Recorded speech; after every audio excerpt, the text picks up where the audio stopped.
In this video, we consider a sphere oscillating on a thread and derive the differential equation used to describe such a harmonic pendulum oscillation. For this purpose, a sphere is suspended from one end of a thread and attached at the other end to a stand. The sphere is displaced from its lowest equilibrium position and released. The sphere now oscillates periodically about its equilibrium position. The motion takes place between a right and a left turning point. At these points of maximum displacement, the direction of motion reverses. In the absence of friction, these turning points are reached repeatedly.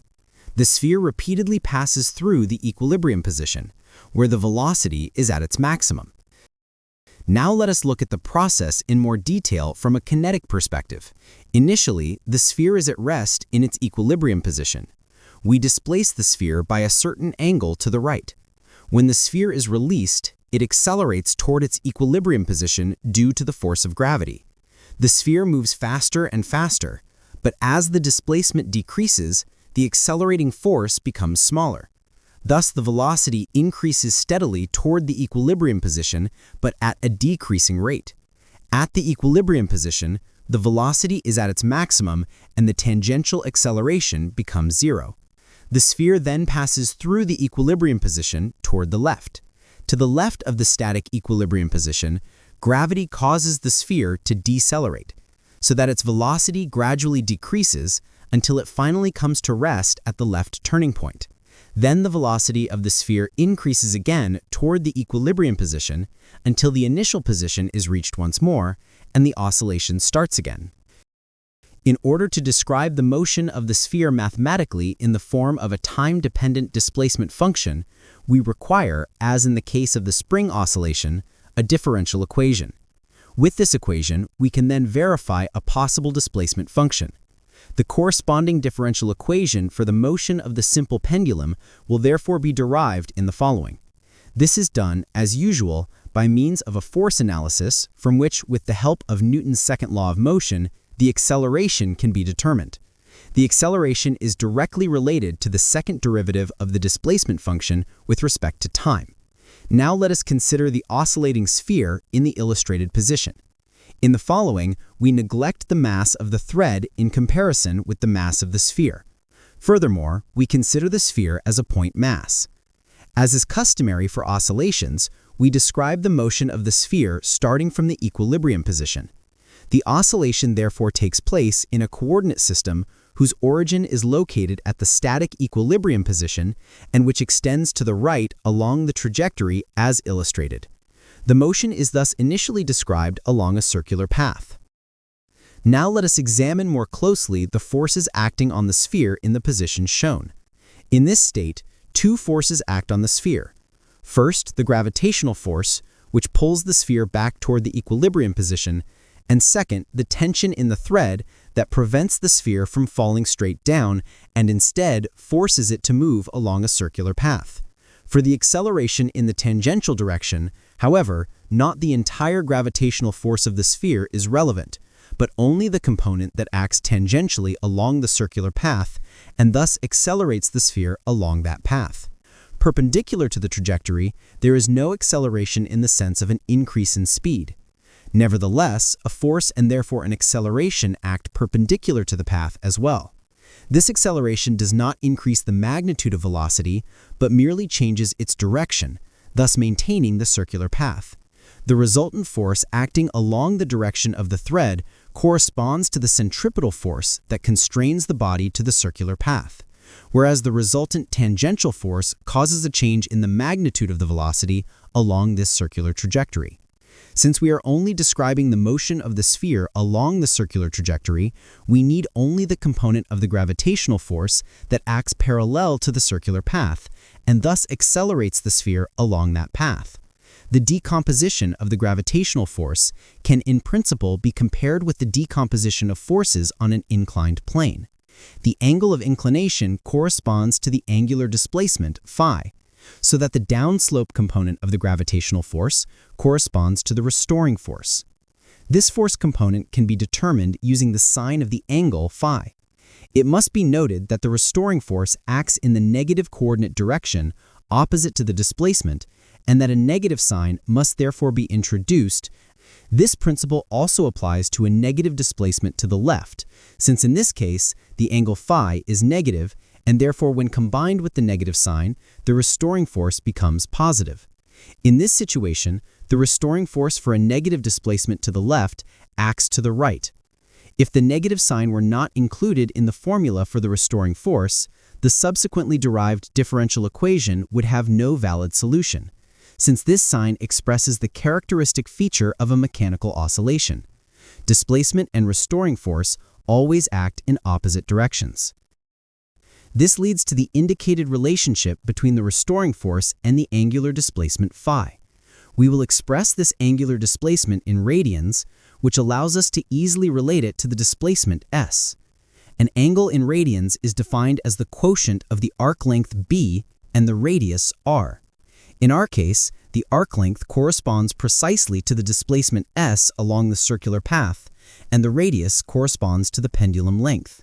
It should be noted that we consider the sphere as a point mass, so that the pendulum length corresponds to the distance between the suspension point of the thread and the center of mass of the sphere. That is, the length of the thread plus the radius of the sphere. If we apply this relationship to the angle phi, the restoring force can be expressed as a function of the displacement s as shown here. Here, a significant difference compared with the spring pendulum becomes apparent. In a simple pendulum, the restoring force is no longer proportional to the displacement. That is, a displacement twice as large does not result in a restoring force twice as large. Consider, for example, a gravitational force of 10 newtons and a pendulum length of 1 meter.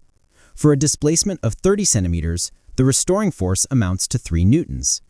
For a displacement twice as large, 60 centimeters, the restoring force is no longer twice as large, but only 5.6 newtons. Thus, there is no longer a proportional relationship between displacement and restoring force. This also leads to a structurally very different differential equation, as we will see. First, we again determine the acceleration resulting from the restoring force using Newton's second law of motion. The mass to be accelerated corresponds to the mass of the sphere. In the formula, the gravitational force of the sphere is expressed as the product of the sphere's mass and the acceleration due to gravity, allowing the mass of the sphere to be cancelled in the equation. Considering that displacement and acceleration are functions of time, we obtain the indicated equation. Finally, we use the relationship that the time-dependent function of acceleration corresponds to the second derivative of the displacement function. In this way, we arrive at the stated differential equation. This differential equation differs from the differential equation of a spring oscillation in that here the displacement function appears as the argument of a sine function. The motion is no longer harmonic in the sense that it can be described by the known equations of harmonic oscillation. Therefore, these standard equations do not satisfy the derived differential equation. The motion of a simple pendulum cannot be generally described by the previously known motion functions. The search for a possible motion function that satisfies this differential equation will not be pursued further due to its complexity. Instead, a special case of the simple pendulum will be considered in the following. Such a special case occurs for small angular displacements. To illustrate this, we compare the arc displacement s with the horizontal displacement h. In general, the lengths of these two distances differ. However, for small angular displacements, the difference in length becomes negligible. For example, for an angular displacement of phi equals 10 degrees, the difference amounts to only 0.5%. For angles smaller than 10 degrees, the arc displacement is therefore approximately equal to the horizontal displacement. In this case, the angle phi can also be expressed in terms of the horizontal displacement. With h as the opposite side of the angle phi and L as the hypotenuse of the right triangle, the quotient of displacement and pendulum length corresponds precisely to the sine of the angle phi. As this equation shows, for small angles, the sine of the angle phi can be approximated by the angle phi itself. In other words, the sine function can be omitted and only the angle phi is used. Note that this approximation is valid only for angles in radians, not in degrees. Therefore, the sine of the quotient of displacement and pendulum length, which corresponds to the angle phi in radians, equals the quotient itself. Using this small angle approximation, we can omit the sine function in the formula for the restoring force and approximate it by the angle. This yields the indicated equation. It becomes clear that for small angular displacements, a proportional relationship between restoring force and displacement exists once again, since the mass, gravitational acceleration, and pendulum length are constant. The differential equation is also simplified accordingly when the sine function is replaced by its argument. Here too, a proportional relationship now exists between the time-dependent displacement function and its second derivative with respect to time. The solution of this differential equation is the motion function of a harmonic oscillation. The condition under which this function describes the oscillation of the sphere becomes apparent when the displacement function is substituted into the differential equation. For this, the displacement function must be differentiated twice with respect to time. The result is the indicated function. We then substitute this second derivative and the displacement function itself into the differential equation. We cancel the maximum displacement, S max, the cosine term, and the negative sign. This leads to the relationship that the angular velocity omega equals the square root of the quotient of gravitational acceleration and pendulum length. Thus, the displacement function S, as a function of time, describes the oscillation of the simple pendulum under the condition that the angular velocity omega has the value of the square root of g divided by L. From the simple derivative of this displacement function, one obtains the time-dependent velocity, and from the second derivative, the acceleration function.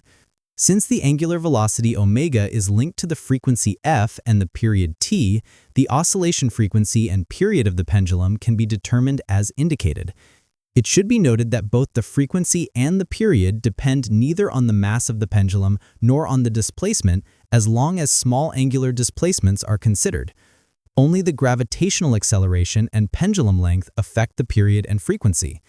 It should also be noted that the time-dependent displacement in this case is described by a cosine function, which has the value of 1 at time t equals 0.